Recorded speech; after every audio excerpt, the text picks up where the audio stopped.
What is going on, everyone? Happy Martin Luther King's Day. And this is Daryl Andrews, Coach D. As you all know, I guess I should stop introducing myself after all this time being doing these lives. And most of the folks out there kind of know who I am from the work we've been doing for quite a few years. But I want to do something different this year. Every year, I know I personally honor the life of Dr. Martin Luther King as hundreds of millions of people nationally and worldwide do. And if you have any thoughts on what I'm sharing, please chime in via the chat feature because I want to share a unique perspective to this legacy of Dr. Martin Luther King. And I don't think it's all that unique. Others have probably shared it before, but I'm going to share something that I heard said at an event. um, that an event from one of my mentors years ago. Many of you know that one of the people that had the greatest impact on my life was Dr. Miles Monroe. I mean, it's evident after all this time because I talk about him all day long. So always. And a lot of what I've been able to accomplish in my life and do in my life is a byproduct of what he taught many, many years ago. Unfortunately, we lost him to a tragic plane accident, he and his wife and leadership team.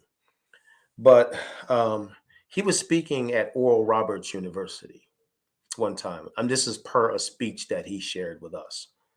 And he said they invited him there to speak on Dr. Martin Luther King Day. And so he got up on the stage and he said he was a little bit nervous because there was something he had to say that he didn't know how the audience was going to respond to it. So he got on the stage and he asked a question. He posed a question.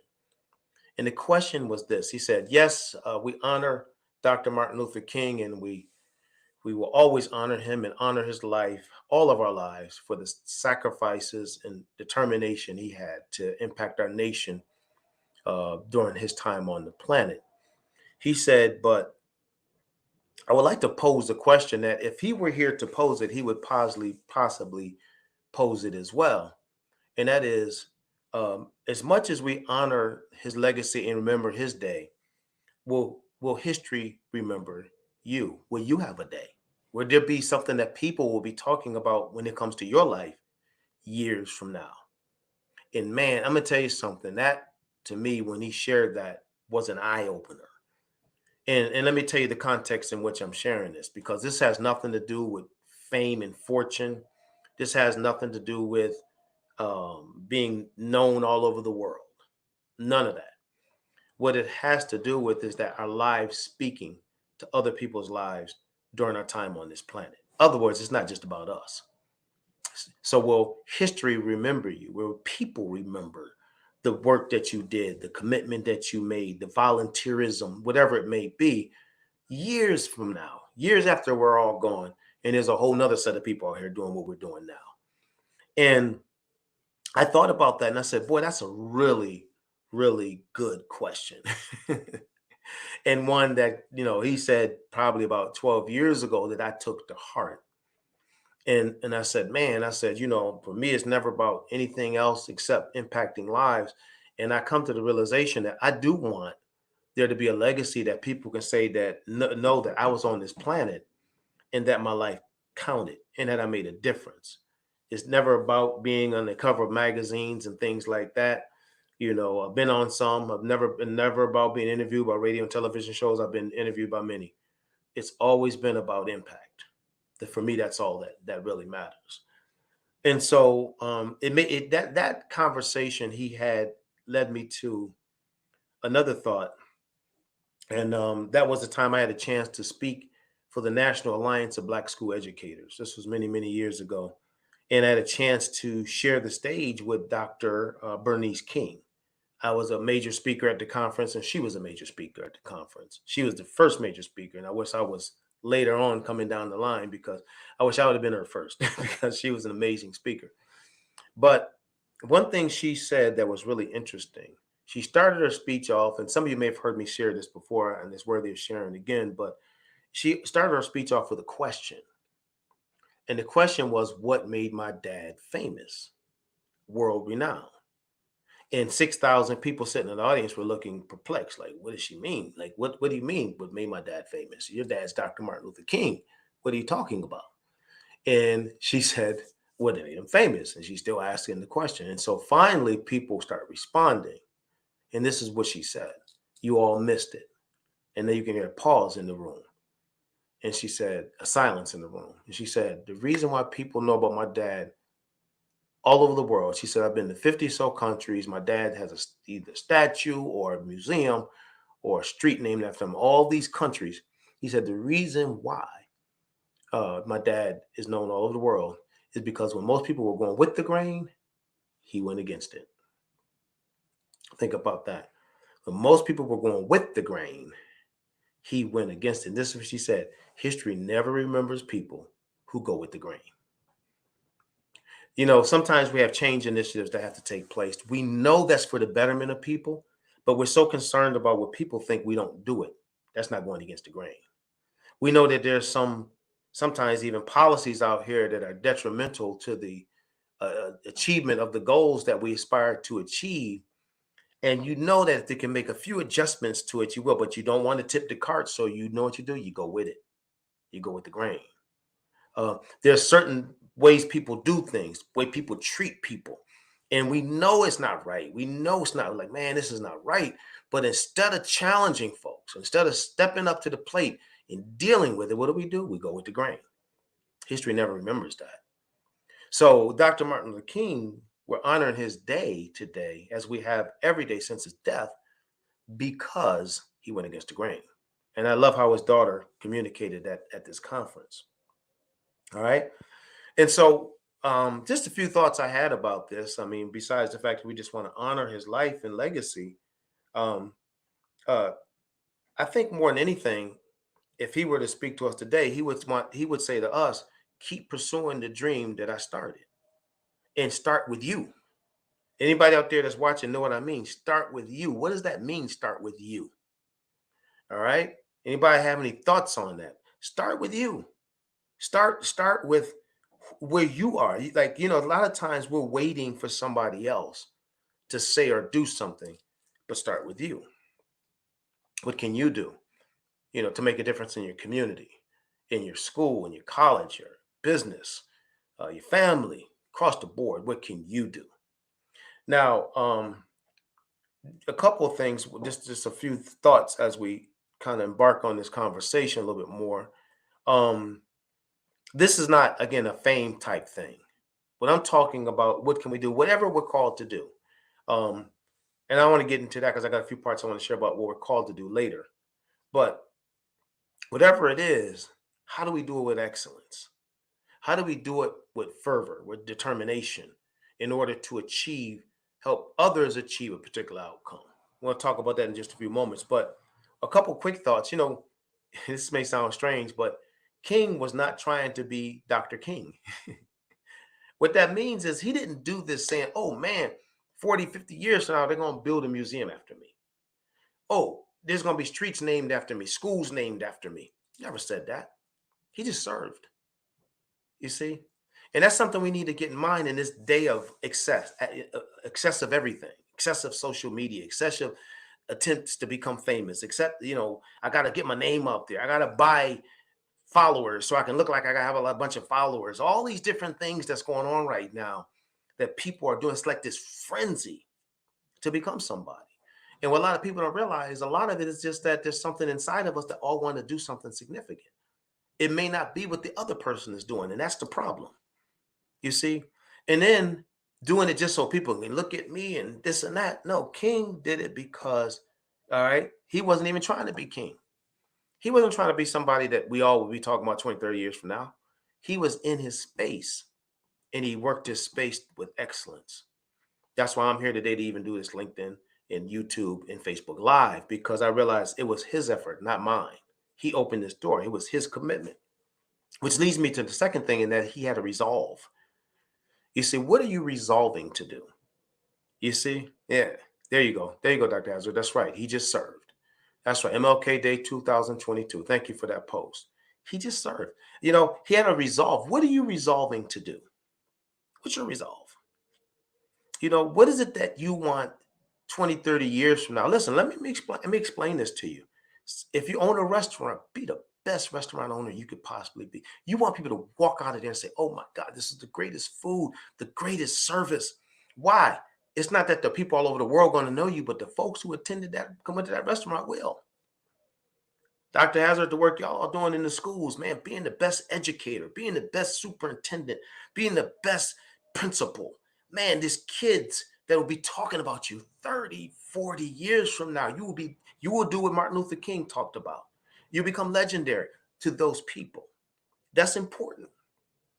We're not talking about fame here. We're not talking about national and international glory here. We're talking about where you are. This is his important message, where you are. And I'm sure that Dr. King was listening, it was here he would say the same thing. He had to resolve and say, and what's your resolve? See, I don't own a restaurant. I don't own a car dealership. I don't own a construction company. And I have no interest in none of them. But the space that I'm in, I'm giving everything I got. I read books, I attend seminars, I do whatever I can. I network with people, I do things for people. I always helping out. Yeah, yeah. Facebook user, I would like to know your name, but be best means kindness, compassion. There you go. Whoever said that, just make sure you type your name in there because sometimes it pops up as Facebook user. But the reality. So yeah, so King had a resolve. He was a civil rights leader. He wasn't a civil rights leader and a business owner. He wasn't a civil rights leader and a college professor. He wasn't a civil rights leader and owned 10 restaurants. He was a civil rights leader. Now, there's nothing wrong with people mixing it up, being in business. Katrina, thank you, Katrina. Appreciate that. Being a civil rights, I'm not saying you can't own other stuff. What I'm trying to say is he knew what is he had a resolve. And if we're gonna be like King in history, remember us, what's our resolve? People gonna know us from something. They're going to know us for something. What's that something? You see, people know Coach D. I don't have to tell folks who I am that know me. They know what I do. They know who I am. I'm not, they're not going to go to Wilmington, Delaware and come to Coach D's restaurant or go to Coach D's massage parlor. Maybe one day, I don't know. But they know they can be coached. They can be trained. We can do presentations for them. We can do consulting for them.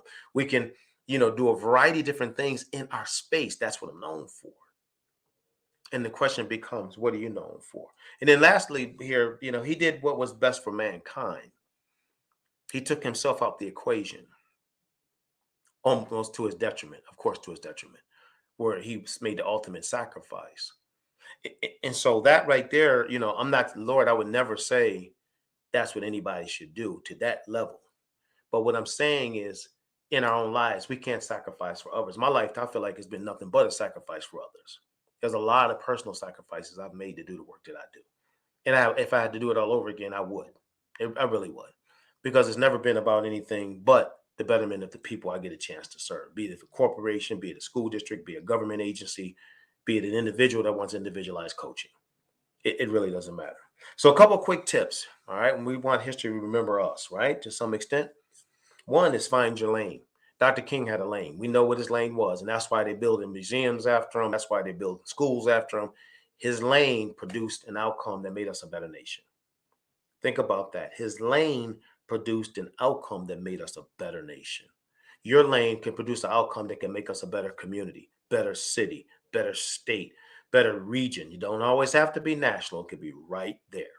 One of our early mentors in business, Earl Stafford, said, Daryl, don't try to take the world, take the city first. Don't try to be everything all over the place. Be everything somewhere. Start where you are. We need more people out here volunteering. Folks don't volunteer too much anymore. We need people that can take the time to say, I care about certain causes enough that I want to put the time and energy in it. Yes. Yeah. Yeah. Yeah. Self-service means humility, self-sacrifice. His lasting legacy is forever. Remembering his love and sacrifice. Thank you for that. All right. Appreciate it for that comment. And so that's, when we think about King. So find your lane. Listen, this is another part that's important. Connect with others who have the same fire. Listen, I got people in my circle. We got the same fire, man. And what we do, we fire each other up to do what we're called to do. You can't imagine if Dr. King had a circle of people that were draining him all the time, sucking him and, talking about him and saying negative things. Now, he had those people, But those folks that was in his right there with him, you know what I mean? They Clarence Jones and all of them, they lifted up his shoulders, lifted him up. They were running together, you know, and they didn't allow they kind of in that circle were very protective of each other. Sometimes we find ourselves running with people who are not necessarily there with us. They don't see what we see, and that's okay. It's good to know people, but I'm talking about running. King ran with people who understood what he was doing, and they made tremendous sacrifices along with him. So that's the next thing. Connect with those who have the same fire. And the last thought here is be willing to sacrifice. You know, people, it's funny doing the work that I do. I've had a lot of people over the years, they'll walk up to me and they'll say things like, man, I'm doing exactly what you're doing. I say, okay, well, tell me about what you're doing. Then they tell me this and they tell me that. And I work for this organization, I do this and that. I said, man, I don't work for the organization. I'm out here as a consultant with my own business in my own space and have been doing this for 20 something years. So it's not a derailing of what they said. And I said, I'm glad you're doing what you do, but you know, don't compare, because you never know the sacrifices that people had to make to get to where they are. And sometimes we need to respect those sacrifices that people have made. And so Dr. King was willing to sacrifice to get to where he got to. You know what I mean? To do the work that he is willing to do to the point of giving his life. And I would, again, never encourage anybody to give their life. That's not what I'm talking about. What I am saying is be willing to sacrifice. Sometimes you're going to have to take risk. You see? Yeah. And I don't know who it was that said this. I heard a quote that says, taking risks is sometimes like jumping off a cliff and building your wings on the way down. That's crazy when you think about it. But the willingness to take some risk and some sacrifice. I do like what Les Brown says. Les Brown said, if you fall down on your back, if you look up, that means you can get up. I love his quotes. He got a million of them, you know, but be willing to do that. And so we need more people that's going to impact our society in a very positive way. And so instead of us just looking at honoring the life of King every year, the greatest legacy I think we can we can do to honor his legacy is to maximize our God-given potential, to pursue the things that we have in our heart to pursue, with knowing that in pursuit and achievement of some of these things could be the betterment of other people. It doesn't matter what lane you're in. I'll say this before I close. I had a chance to go to dinner one time, my wife and I, about 25 years ago, New York City, a place called B. Smith's. If any of you out there remember her, she was an amazing woman, B. Smith, and an unbelievable restaurant. I mean, great food, man. Great. Oh, God, it was soul food, but cooked in a special way. And I remember walking into that place and the feel you had when you walked in, the way the customer service was, the way they greeted you at the door, the way they smiled when they sat you down, and then the way they presented the food. It was just an experience, man. And then I'll never, ever forget, about 20 minutes into our experience, she walks over to our table, B. Smith, and she starts to talk to my wife and I. And we were young at that time. Yeah, yeah. There you go. Yeah. Okay, there you go. That's it. Thank you for that, your quote there, your thought. And I said, man, this woman who has her own television show, owns two successful restaurants, walks out to the table and talks to my wife and I. Now, here I am 25 years later talking about it. She's lost her life, unfortunately, to dementia. She had two wonderful restaurants. The point I'm making is she's legendary. History will never forget her. I'm sure I'm not the only one that will say the same thing about B. Smith, even though she's long gone. Why? Because she found her lane, she connected with others who had the same fire, and she was willing to sacrifice. That's right. And I said, love the circle of friends that some with fire, working at a nonprofit currently to restore cultural integrity for Native American community. Good. Stay in your lane. I always tell folks, I said on my tombstone, I want to have my lane there. Not he was a jack of all trades and a master of none. No, my lane is my lane, and I want to stay in it. You know what I mean? It's not the same lane for everyone else. Everybody's not called to do what I'm called to do. Your job may be what you call, people talking about this employment. Man, there's some great employment. And all these folks that are not working, get back to work. What in the world are you doing? Forget, what society is saying. It's the habitual thing that you're putting in your head by not working. You're just sitting around, and that's starting to create a habit. Get back to work. Get out there and get some employment. Get your mind moving. Get your body function. Serve people. You can't do that sitting at home 24 hours a day, 7 days a week. That's just a personal message from a person who does a lot of work in workforce development. Get back to work. So anyway, I don't want to go off into left field. So remember, history will remember you. Yeah, they will remember you. And but it's going to take not trying to be something super special. Have a resolve and do something for the betterment of mankind. Find your lane, connect with others who have that same fire, and be willing to sacrifice. And that's all I have for you today. I hope this information was helpful. If you want more information on who I am and what I do, that's my website right there. If we can ever be of help to your organization, corporation, business, or individually with our coaching, training, and consulting services, we would love to be of help. Thank you all so much. Enjoy the rest of your day. And I plan on doing the same. Take care.